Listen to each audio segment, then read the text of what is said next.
So box.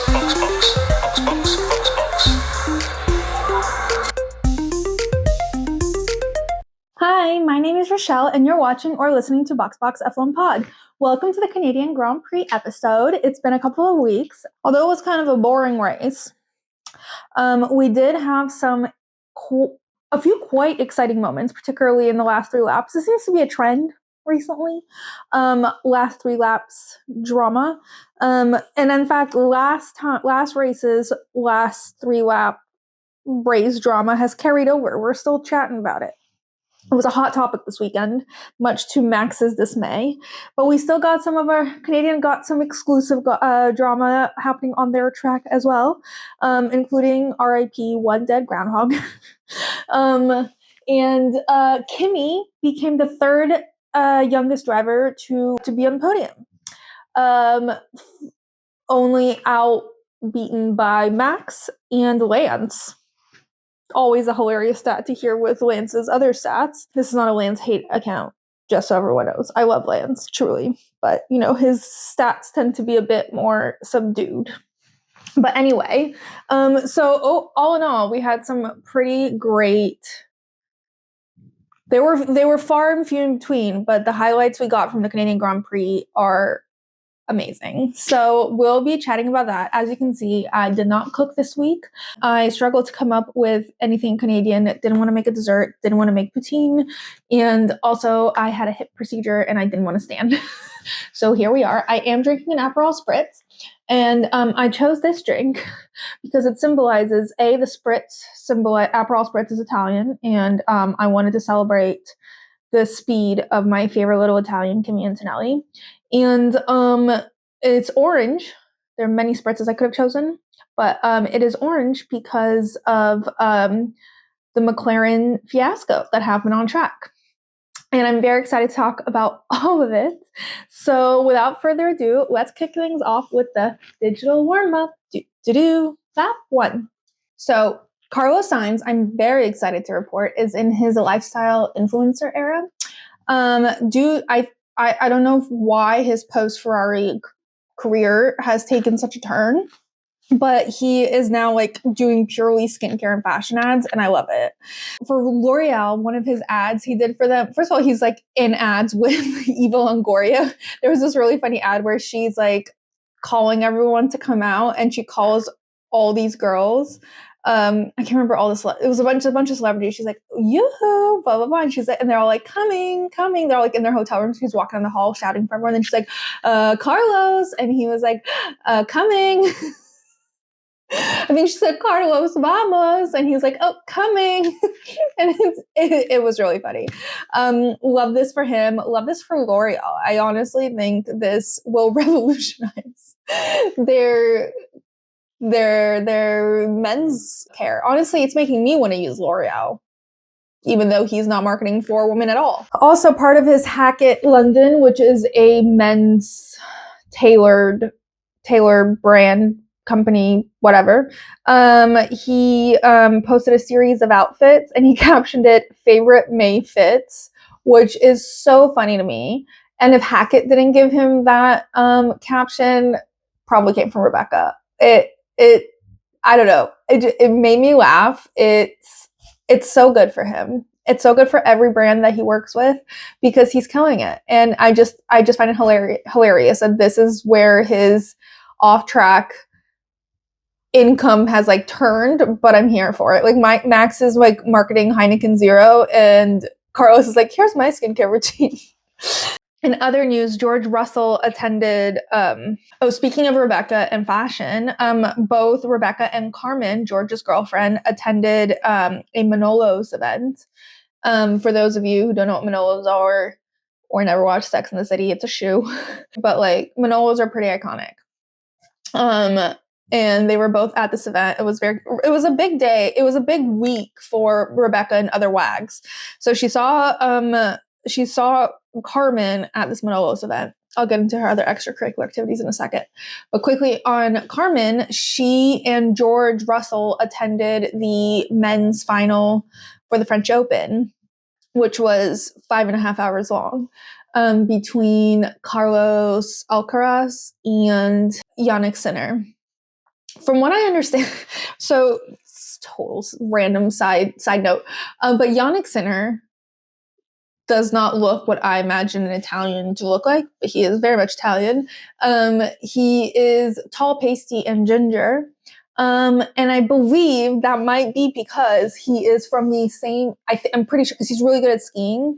I should probably Google this. I'm just like hypothesizing on where he's from when I could have just Googled it. Well, you know what? I'm going to Google it. I was right. All right. What I was saying was I had a feeling because he doesn't look that Italian. And then I was like, what other Italians do I know that don't look that Italian? And I was like, aha, Gunther Steiner. Yannick Sinner, Gunther Steiner are from the same place in Italy called South Tyrol. That was butchered egregiously.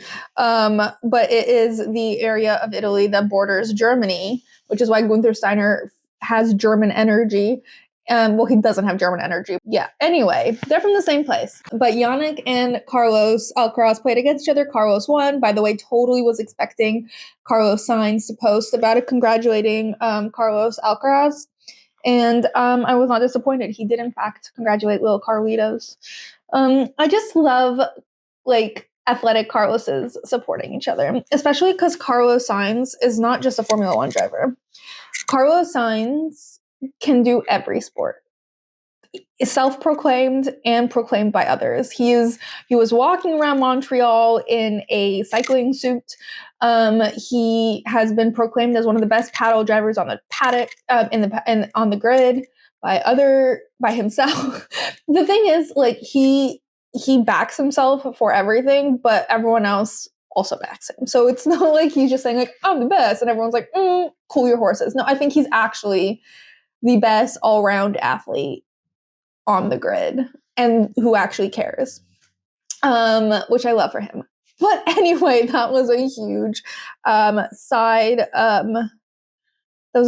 huge tangent from the fact that George Russell and Carmen attended the men's French Open finals. And they were shown on TV. Carmen was shown eating. I think someone screenshotted she's now George's background of her, like, mid-bite as they showed her on international television. Moving on, Charles Leclerc had a very, very busy couple of weeks. His brother Lorenzo got married to his longtime girlfriend, fiance, Dr. Charlotte. She's a doctor. And what was really funny is, like, she had a stunning dress. All the girls looked beautiful. I think Alex was in the bridal party. It was very wholesome. But I kept thinking to myself, like, her dress is stunning, but everyone was kind of casual. Like, I was sort of expecting the men to be black tie, and they were just wearing regular suits, and it was, like, outside. I'm like, this is, like, kind of cute that it's so casual. And then she commented on a post saying this was just her civil ceremony, and the proper wedding with the church and everything is going to be in a few weeks. In a few months, I can't remember, later. Which I found hilarious because it wasn't that casual. Like, yeah, the men weren't wearing tuxes, but, like, it wasn't a casual wedding. It looked like a full-on wedding. But nope, that's just part one. Part two coming soon to a Monegasque church near you. I'm assuming it's in Monaco. I don't know if it is. But there was a hilarious, so I guess there was multiple wedding events, but from the dinner or the lunch, it's probably lunch because it was light outside, there was paparazzi footage or fan footage of Charles and Alex leaving the event, getting into his Ferrari and driving off. A few minutes later, you see Arthur come out of the same place, look around for his ride, get on the phone. And a few minutes later, you see Charles's car pulling back in and circling around to pick Arthur up. And for some reason, that's so funny to me that they just forgot Arthur at this party. And I think Arthur referenced it in some Instagram comment about being left behind. But it was so funny that it was all caught on camera. And it's so Charles to forget forget Arthur. I don't know how Alex forgot. I guess Alex was not paying attention, but Alex, Charles' girlfriend, turned 24, and she had a very spring forward party. Everyone was wearing oranges and yellows, and she looked stunning. There was another video of Arthur holding like all the presents she got. There was like 12 bags in his hands, which made me laugh because like how has he gotten to the position of being stranded at parties and being the pack mule and like all of that stuff? But it's really cute. Their friendship seems really wholesome. And Rebecca was there as well. Rebecca came to Alex's 24th birthday party, which I loved. It just looked like a really nice event, and it was stunning. The florals were stunning. Anyway, being in Monaco sounds nice. And happy birthday, Alex. All right. In other news, Lance is back on track. He, in case you forgot, missed the Spanish Grand Prix because he was getting a procedure on his wrist, which I believe was follow-up from poor healing after his injury in 2023 when he fell off a bike cycling in Spain. Had to get emergency surgery on his wrist, had a broken toe, broke his wrist in multiple places, and then was racing again in 2 weeks' time, which I thought was baffling at the time. I thought it was absolute insanity that any doctor cleared him to race. And guess what? I was right. Because what did he need 2 years later but a follow-up procedure because something was wonky. So I feel vindicated. Not that I wanted to be vindicated. I don't wish extra surgery on anyone, but like I thought it was insane that he was allowed to race without rehabbing properly. Since he's been back, he's been giving a lot of one-word answers. While they were speculating about what will happen if he doesn't come back, they're like, well, if Valtteri replaces Lance, I don't know why it would be Valtteri, but if Valtteri subs for Lance in Canada, he would have to serve, I think, it's a three-grid penalty drop or something that's carried over from last year, but since he's not driving this year, so whenever he ends up back in the Formula One car, his last penalty that he hasn't served yet will be he'll be forced to follow through. So I thought that was kind of funny. But he's been giving a lot of one-word answers in the media, like, "Oh, I'm excited. Oh, great." They're like, "How are you feeling about being back?" He's like, "Great." Like, how do you think this weekend's gonna, how do you feel about this weekend? Excited, blah, blah, blah, blah. Like, I don't blame him. Him and Max sort of give similar energy in press conferences, except for the fact that when Max gives one-word answers, it's because he thinks the media is stupid, which Lance does too. But Max has so much to say. You can see Max wants to talk so much. And Lance is just a calm, unbothered king. Again, this is not a Lance hate account, so if that's what you're expecting, leave. But I do love the Stroll family. I love Chloe Stroll. I think Lawrence is deeply misrepresented, and I think Lance is a wholesome man. And to back me up is who I find the most reliable human on the grid. Not really. Esteban Ocon defended Lance. He said, "I know Lance doesn't talk much, but that's because he opens up more with the people he trusts. In reality, he's a really lovely person, and so is his dad. People don't understand how passionate Lance is. There's probably no one who has more passion than him in the racing world. Everything else interests him less because the thing he loves to do most is drive the car. In F1, just for the money? No, because he also won international trophies in the karting days when there were also people like me, like Max Verstappen and Charles Leclerc on the track. We were all fighting against each other, and in the group, there was also Lance Stroll. It's not true that money brought him right here. Not entirely. Of course, there are easier ways to get to F1, but in the end, the money is not with you when you are in the car." Which I do think there's something suspicious about Esteban Ocon in general because so many people seem to dislike him, but he is good friends with Lance, and I do think this means a lot coming from him, especially as someone who does not come from money on the grid. He's one of the few people who doesn't. I think it's like him and Lewis. And there's like different levels of not coming from money, but I truly think they did not come from money like at all. His father's like a mechanic. Like it was rough to get him here. And so for him to be defending Lance's position in the Formula One world and to say it's not because of money, I think means a lot coming from him. So it was really nice that he did this and said this. But yeah, anyway, Lance is back. There has also been lots of conversations about shakeups among teams. First of all, there's been a lot of rumors that Fred Vasseur might get fired. I think that's insane that they're going to fire Fred Vasseur. Fred Vasseur is not the problem. Fred Vasseur brought to the team, I think, a lot of what Mattia Binotto lacked. I think there could be a little more energy in terms of communication, but he's definitely made things better since Mattia's time. However, what Mattia brought to the team that Fred probably cannot is a well-engineered car, and the car is struggling. But I don't see why firing Fred would help, but I'm not in charge of a Formula One team, so what do I know? There's just this mid-year turnover doesn't make sense to me. I just don't think it's good for the team, good for morale, and it's going to fix anything, particularly at this stage. I don't think Fred is the issue. All right, moving on. Oh, not moving on. The second rumors that have been swirling is that Isaac Hadjar should be called up to Red Bull, the second seat, to replace Yuki. And it's so funny because everyone is everyone in the F1 world is basically don't you dare go to that seat, Isaac. Stay far away from that seat, because he has been not objectively, I think him and Kimi probably are fighting for it, but considering that his car is so mid, Isaac has had one of the most successful rookie performances this year.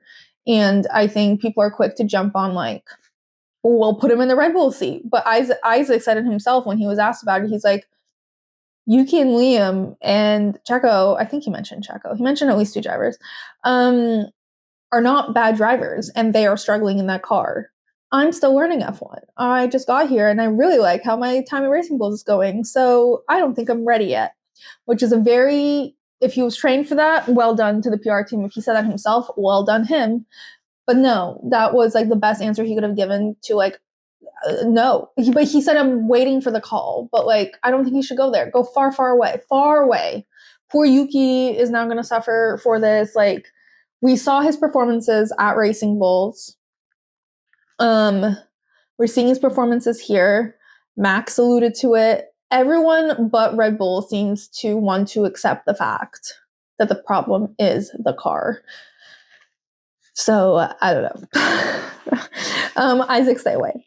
Lap 2, Max and George. So in case you forgot, a couple weeks ago when we were in Spain, there was an incident with George and Max in the last few laps of the race where Max ended up doing a very questionable move on George that ended up costing him a 10-second penalty and a podium position. Why and how we ended up in that place is up for debate. You could say, no, well, I'm definitely saying his team put him on the wrong tire, which upset him. And then George did a move on him that was not penalized. And when he was told to give the spot back to George for doing a similar move, he's like, boo, and then tried to just scare him. I don't think he was actually trying to crash into him, but because he was on the wrong tire, he didn't have full control of his car and it messed up. Anyway, so I don't think it was fully Max's fault. What I do think is Max's fault is his control over his emotions, and he shouldn't have done that move to begin with. And he should be angry on the inside, and not necessarily yelling and shouting and screaming at everyone. But there was a lot of things that happened in a row that were just working against him. So I totally understand his frustration, but maybe let's express it more effectively and less dangerously. Anyway. After the race, every time he was asked about it, he was like, I don't know what we're talking about. This is stupid, which is a dumb thing to say because we all know why we're talking about it. It was a huge thing. Got a 10-second penalty, and now he's 2 penalty points away from a race ban. He did eventually post on Instagram that it was a move that he should not have done. Not a full-on apology, but that's an apology from Max. And George has been yammering on about this since he went on and on about the poor children that were watching that were getting such a bad example. And he kept getting asked about if they talked, if they didn't talk. He did mention that the only time he saw Max was at the airport with his baby, and he completely forgot they crashed in Spain because he was so annoyed that Max was taking too long to pack the stroller to go through security, which made me laugh. But anyway, so fast forward to Canada, and the media is like, this is the only thing we're going to talk about. I'm sure Max will love this, so we're just going to go ahead and run with it. And as you can expect, Max loved it. He fucking hated it. it's understandable that the media would have questions, but like, how many times can you ask the same question? Like, how many times can you say, hey, Max, so like you're 2 penalties points away from like a race ban. Thoughts? So like you were side by side with George and then like you crash into him. Thoughts? Like Max was getting more and more pissed throughout the weekend. On Thursday, Ted was interviewing Max. So Ted Kravitz said, so just a question about going forward, the negotiation with the stewards or race director on whether places should be given back or what. Since Jonathan Wheatley went, obviously you have Stephen Knowles who was doing it. I assume it was him who told GP to tell you to give the place back to George, which wasn't the right call. The stewards later confirmed that. How are you working that out with him?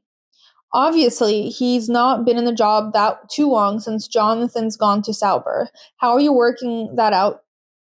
That same situation doesn't happen again.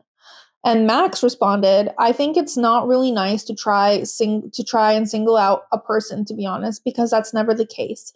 I think we just took it as a team. What we always can do better. And that's also how we look at it in Barcelona. But it's not fair to now single out one single person.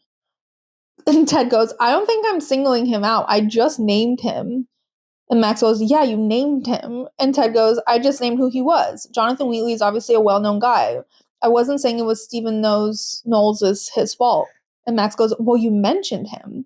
And Kravitz goes, but Jonathan Wheatley was a well-known guy. He was your rules guy. Now Knowles, is the new guy. Max goes, so we're talking about him. You're singling him out. And Ted goes, okay, but he's on the pit wall. And Max interrupts him and goes, I don't need to discuss this here anyway. If we ever look at things that we can do better, we do that like every other team. But I'm not going to stand here in front of the camera and say who was at fault exactly. Ted goes, but I wasn't asking, and Max cuts him off again. We all live and learn. And Ted goes, I wasn't asking you to do that, just to be clear. I was asking how you live and learn. But thank you. I think you answered it. Super testy. And as we all know, Ted hates Max. He will deny it. He, of course, pretends that he's so unbiased. Like, Ted Kravitz is so painfully biased against Max. And also this entire, like, Max rightfully called him out. Ted was like, so it's this guy's fault. And Max was like, I don't want to single out a single person. We took it as a team.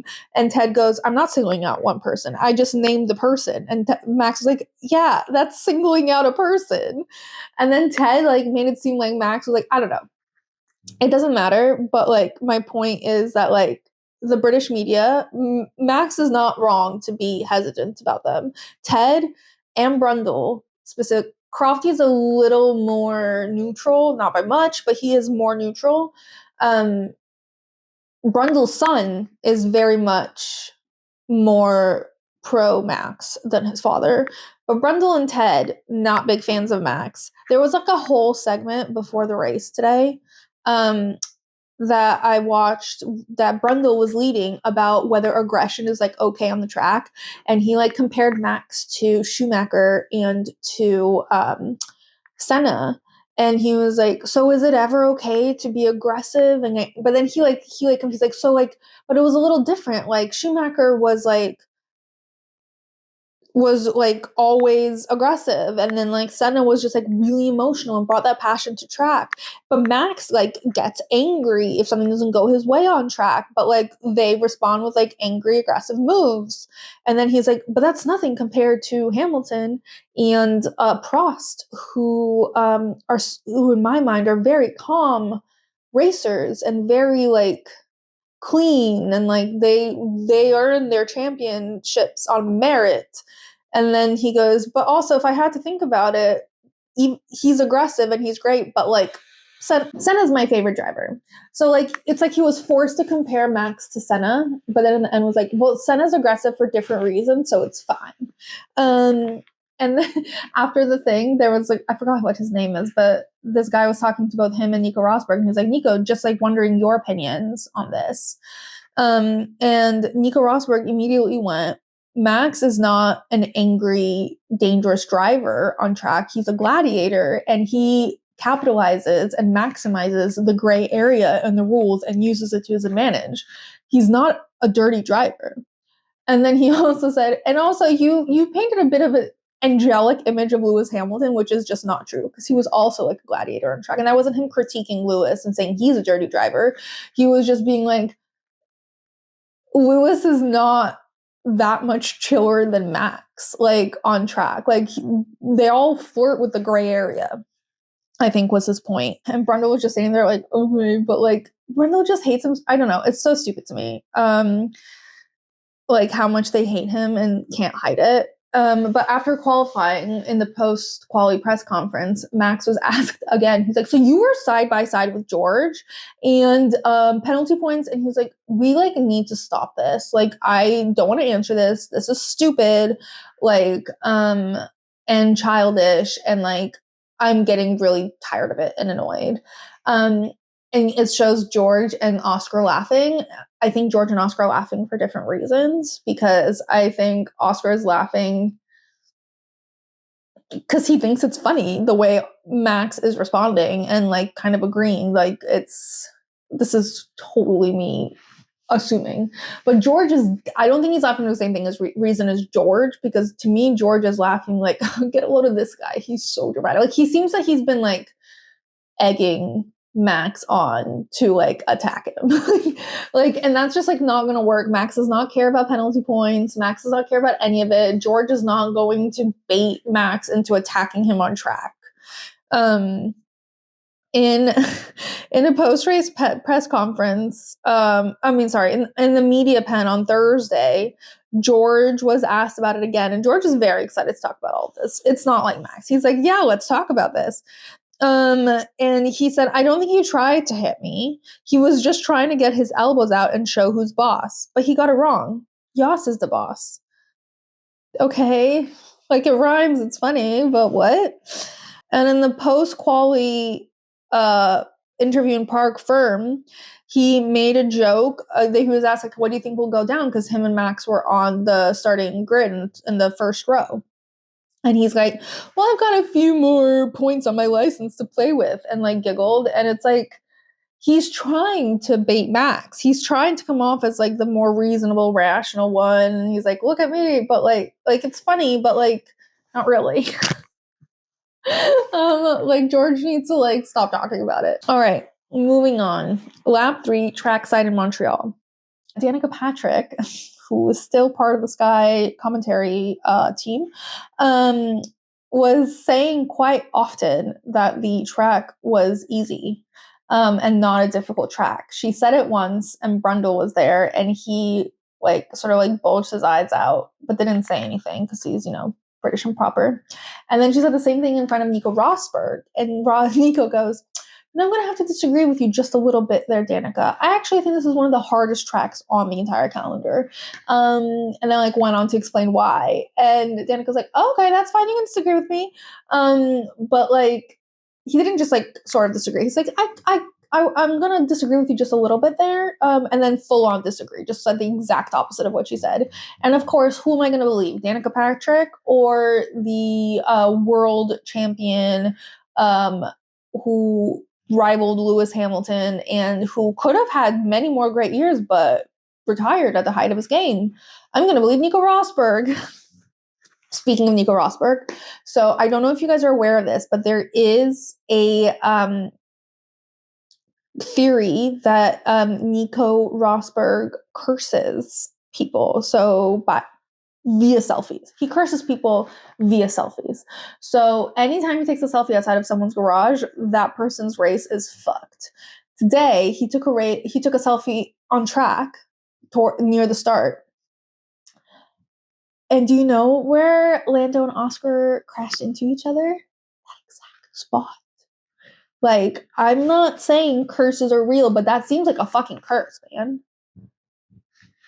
Like, I don't know, like that's suspicious. It's suspicious. I don't know if he's ever commented on this accusation that he curses people, but there was a Williams that does a lot of great social media moments. Well, actually, okay, if we're going to be competing on social media moments, Racing Bulls is 10 out of 10 on voiceovers and audios, and like and Isaac is like they're blessed with Isaac honestly. Red Bull does a great job on maximizing on Yuki's personality, which is really what's driving. But they know how to bring it out in the videos they post, which is 10 out of 10. Williams is great at maximizing the relationship between Alex and Carlos. Today, they did not today, I think it was Saturday, they did a cooking thing where they made pancakes, which was great content. There was a clip of Carlos putting whipped cream in his mouth that has now entered every single F1 edit I've seen in the last 4 days. If I see another close-up, slow-mo set to sensual music of Carlos filling his mouth with whipped cream, I cannot handle it. It's we're doing too much, guys. Let's chill out on the zoom in on the whipped cream and Carlos's mouth. But I love the cooking video. It was really fun, and you can see them interacting with other drivers as they walk by. It's cute. Nicole Piastri tweeted a good luck to all the local groundhogs, and I was also the drivers. And you know what? She was right to wish the luck to the groundhogs, because Lewis Hamilton murdered one with his car. And that was sad. And Lewis was sad. Of all the people, the number one vegan animal lover driver on the grid had to be the one to murder the groundhog. That's going to haunt him. It will truly haunt him. It haunts me a little bit. Ben Stiller was there. He's the only major celebrity I saw, but yeah, Ben Stiller was in the Ferrari garage. Valtteri Bottas posted a really funny video saying, you guys think I don't do anything as a third driver? Actually, I'm super busy. And then it was 800 shots of him just sipping espresso in random places. It was great. 10 out of 10 content.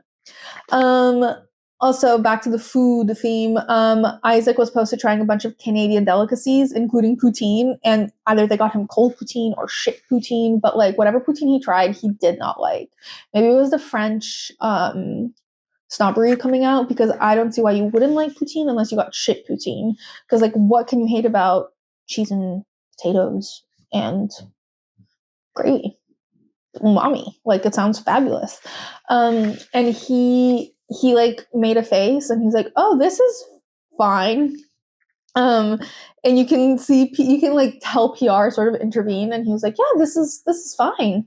And his reaction was very much giving the same energy as the driver saying they love the F1 movie. Isaac didn't like poutine, and the drivers didn't like the movie. All right, well, that concludes the digital warm-up. On to analysis. So Charles crashed in free practice, and F1 made the most dramatic edit of him walking from his car back to the paddock. It was set to really somber music, and it was just the longest walk ever. It was quite funny.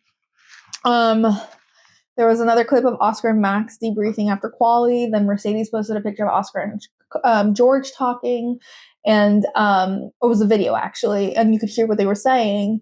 And Oscar was great, now I have to watch out for Netflix mics and George's mics. Made me laugh. There was a groundhog on track, which it turns out was just foreshadowing for the Groundhog Murder that was coming via Lewis. Poor Lewis.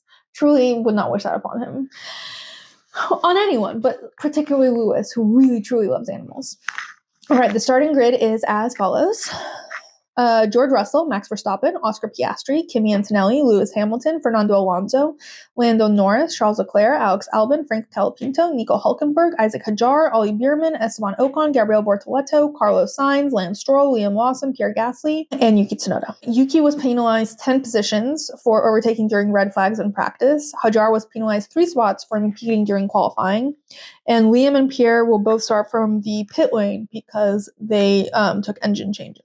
Okay, so as we talk about the Canadian Grand Prix today, we'll be doing it more through some of the major moments / performances, obviously including the McLaren moment at the end, but the in-betweens were not great. I'm really hoping the next gen of these cars, so starting next year, we'll be seeing a bit more racy racing, because a lot of these races this year could have been better. We've had some great moments, but these cars are huge, it's hard to overtake, and they're all so close to each other.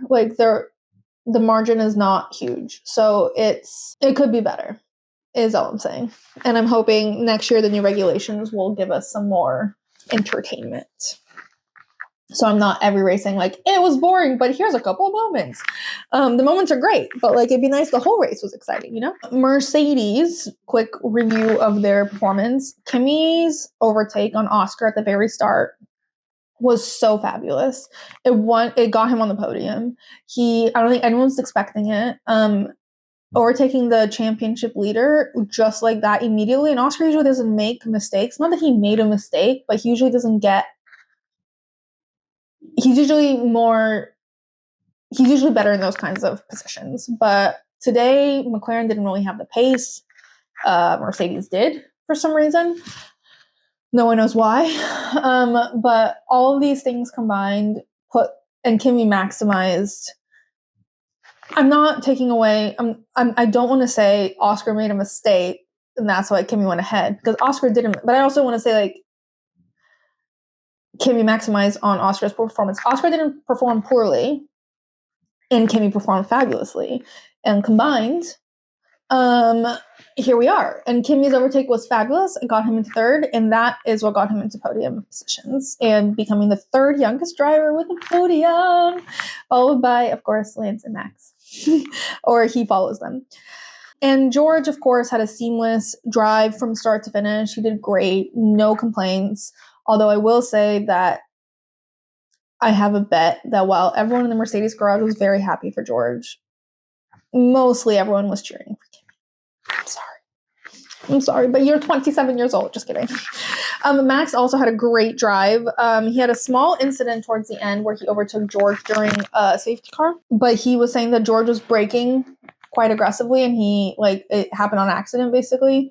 GP was like, I'm checking for erratic behavior, and it seemed like there was a bit of erratic driving. George was like, he overtook me, but like it seemed, from what I understand, there's been no follow-up from the FIA. A lot of people were penalized for making a mistake during the safety car, so I'm assuming it's fine, but we'll see. Maybe there'll be like 4 hours later, like, just kidding, everyone's disqualified. There was like 6 people that got noted for it. Williams, okay, so as usual, Alex was crashing out on the radio. He's like, you guys never listen to me, blah, blah, blah, blah.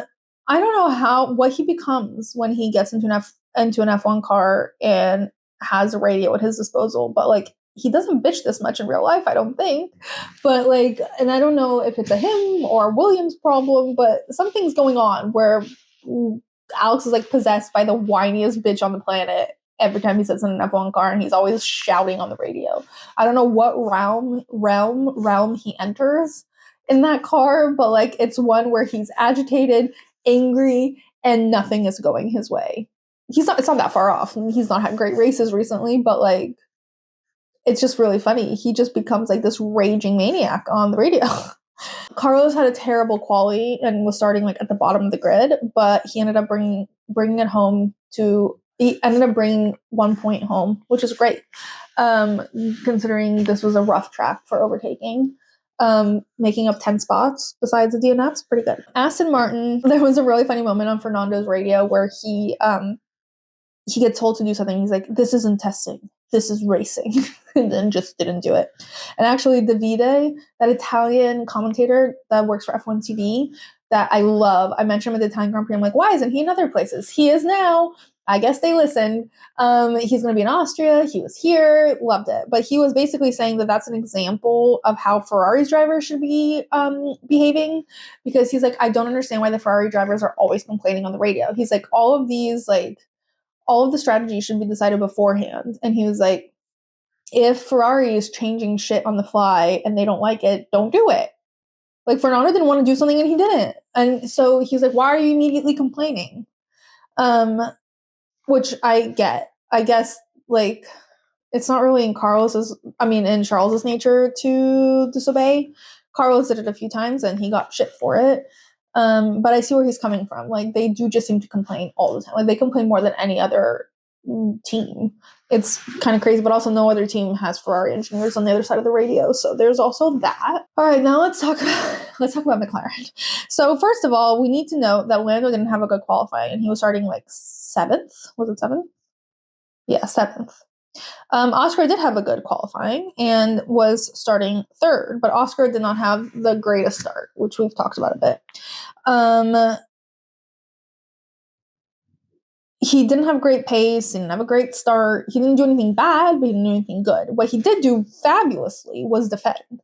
He was defending like a champion. He was definitely not as fast as Lando, but not so much slower where they had to do team orders. And that's where we got to the point where they were letting them race and they were in a position to race. And I don't think anyone could quite believe their luck because we've been demanding McLaren to let them race each other. There's been a couple of moments where they could have, that McLaren intervened. Not today. Today, McLaren was like, race. And race they did. Lando spent a few laps trying to overtake Oscar. Unsuccessfully, he had to back out of every move because Oscar was defending quite well. And despite Lando having more pace, it wasn't quite enough against Oscar's defense. And they were basically both chasing P3. They were both trying to get past Kimi, which they just weren't able to do. Lando, I'm sure, thought that if they let him overtake Oscar, he would be able to catch Kimi. I don't think anyone's going to be able to catch Kimi at this point because lap 67, Lando makes a move. And what an incredible move it was.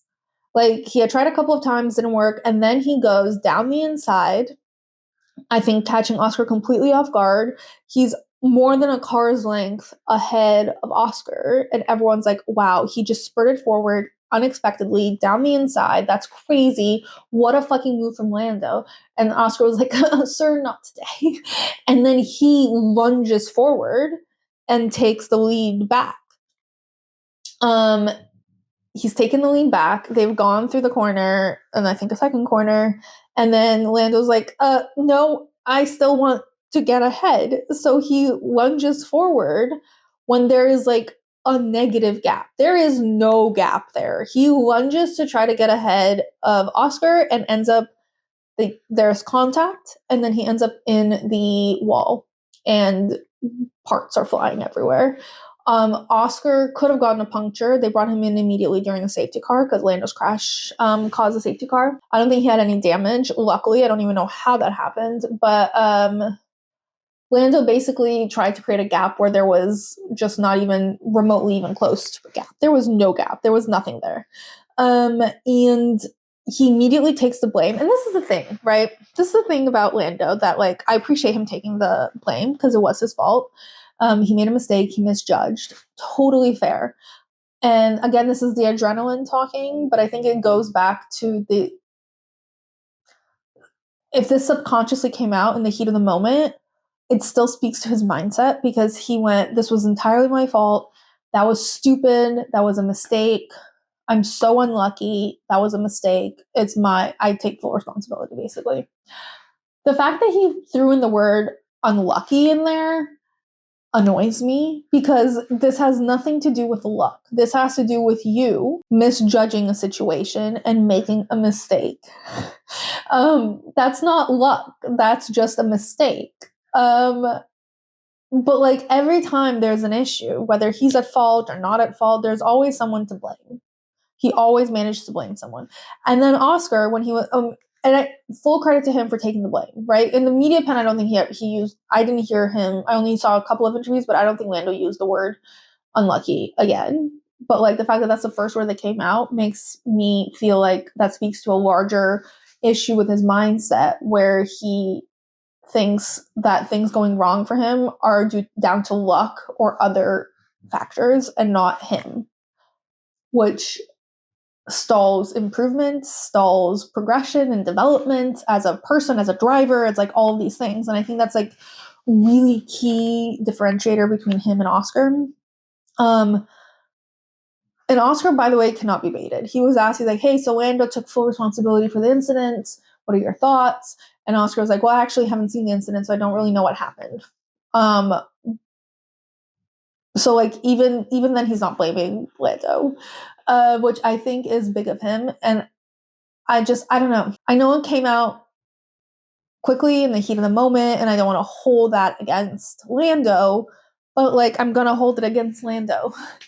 Just because like I think that's what's holding him back, because I think inherently he thinks that things not going his way are due to external factors and not himself, even when he's taking responsibility. Lando girlies, come at me. I doubt there's a single Lando girlie left listening to this podcast, but come at me, it's fine. But it was so good up until that crash. Like our dreams had come true, our prayers had been answered. McLaren was finally battling each other, and it was a great battle. And then it just like crashed and burned. Not actually burned. In the cool down room, Max was in full debrief mode. Kimmy was just like looked happy to be there. George was like listening silently, and Kimmy was just like, wow, this is where you guys have been hanging out. Love him. Everyone was so happy for him. Max came up and hugged him like intensely. George hugged him. The whole team everyone was so happy for Kimmy, and he just looks so small, and you just want to protect him. And like I was so happy to see him succeed like that. He's had a rough few weeks. Why am I crying? I remember last time Nico was really happy when Kimmy DNF'd due to a car issue, because he was like, if that had been a mistake, that would have fucked with his like mental state for the next race. And he's probably right. I mean, like, why wouldn't that fuck with his mental state? But like, luckily he rallied. He performed calm, cool, collected against people much more senior than him, leading the championship, and he just led a fabulous race, and like everyone looked so proud and happy to see him. And he's like walking around the paddock afterwards, and little kids are running up for him to sign their merch, and they look the same age. They're all just small and cute. Everyone was so happy for him. I don't think people care that much about George, particularly at Mercedes. I'm like, they were happy. Yeah, we got the win. But the heartwarming, wholesome feeling that Kimmy brings out just can't be replicated by anyone. And I was so happy. I was so happy to see him on that podium, and to see him get drenched in champagne, and to see him celebrating with everyone, and for him to be like, wow, I'm in the cool down room. Wow, I'm on the podium. And you could hear the entire crowd cheering for him. They were shouting his name. Ugh, amazing. All right, so the results. Driver of the day was Kimi Antonelli, because duh. He's never driven in Canada before. This was his first time, and he had so many bad results in a row that were sort of out of his control, and he beat the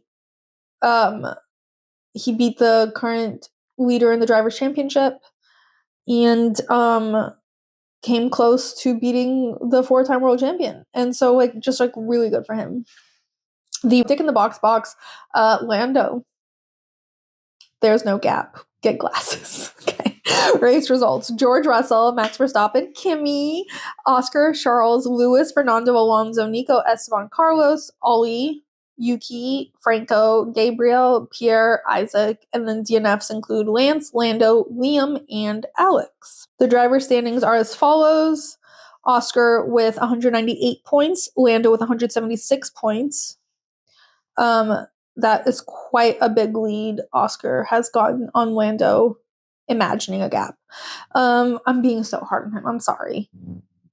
But it happens. Mistakes happen, and sorry to Lando. Max has 155 points, so he's catching up a bit. George 136, Charles 104, Lewis 79, Kimi 63, Alex 42, Esteban 22, Isaac 21, Nico 20. This is the second time in a row he's made it into the points for Nico, so good job, Nico. Lance with 14, Sainz with 13, Gasly with 11, Tsunoda with 10, Alonso with 8, Bierman with 6, Lawson with 4, Bortoleto, Calapinto, and Doohan with 0. I think it's hard seeing Carlos being so far behind Alex, but he himself, and like everyone says, like your first year in the team and you have a more senior teammate, you're not beating them, really. Like, that's not happening. You're getting used to the car, you're getting used to the team, you're getting used to all of these things. Going from Ferrari to Williams is definitely an adjustment. So, like, it's not surprising he's performing worse, but I'm sure it's rough. to go through. The team standings are as follows. McLaren with 374. I mean, congratulations on your Constructors' Championship, McLaren. Mercedes with 199. Ferrari with 183. Red Bull with 162. Williams with 55. Haas with 28. Racing Bulls with 28. Aston with 22. Kick Sauber with 20. And Alpine with 11. A huge progress from last year when I think Kick Sauber had 0 like the whole time. I think they finished with 1 point maybe. I think it was like 1 point. Anyway, that's it for the Canadian Grand Prix. Next up, I believe, is Austria. And I'm very excited to go to Austria. There's schnitzel, there's apple strudel, it's Red Bull's home race. We'll see how Max does. And yeah, I'm just really excited. Usually what's it called? That ring, something ring. The Red Bull, was it Red Bull Racing Ring? Whatever. The Austrian race is usually pretty fun. So I'm excited for that. And in the meantime, make sure you follow on social at BoxBoxF1 Pod to keep up in between races, and make sure you share, subscribe, comment. The more boxes, the more happy I am.